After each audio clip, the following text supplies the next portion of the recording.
There's been a lot of concern about drought conditions in Central Oregon, but don't shed tears over it because we can't afford to waste the water. Climatologists seem to think this is a weak La Nina year, which I guess means that the weather this autumn and winter is going to be cooler and wetter.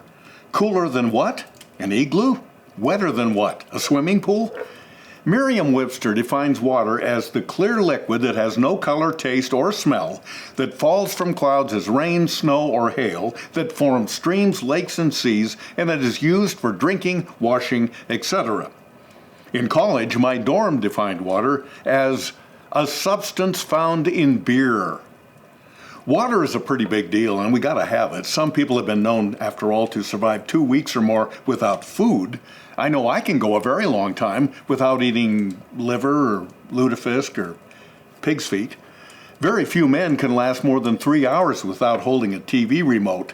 But most people cannot go much beyond 3 or 4 days without a drink of H2O. And of course, I'm talking about water's interior use, not exterior. A guy I went to school with could go weeks without using a bathtub. So whenever he got caught in the rain, he made his own gravy.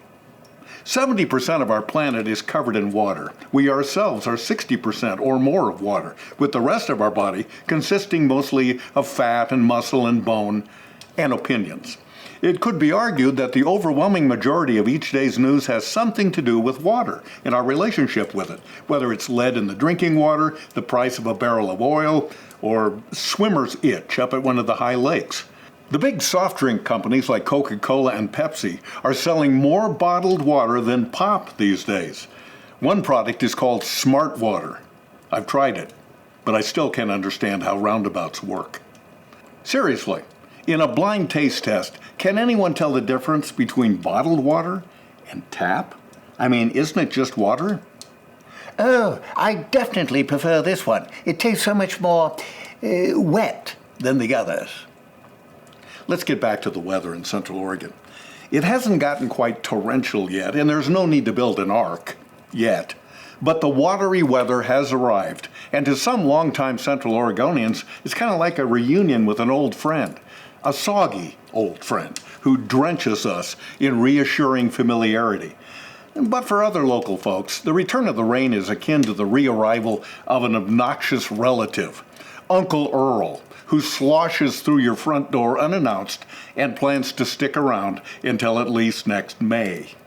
Of course, old-timers will say that the rain brings us all the good things we treasure around here.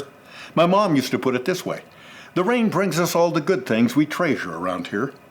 I think she was referring to the trees and the grass and the gardens, not the mud, the rot, and the mold. But this area is not rainier than Portland. The city of mildewy roses averages 43 inches a year. Bend gets around 12. But nonetheless, batten down the hatches. And if you don't have hatches, better get some. I got mine at Hatches World. And if they don't have the one you want, they'll give you a rain check.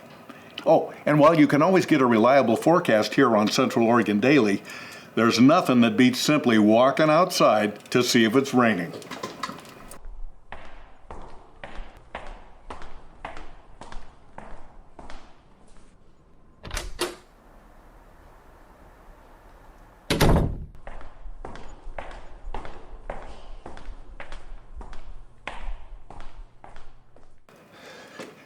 It's raining.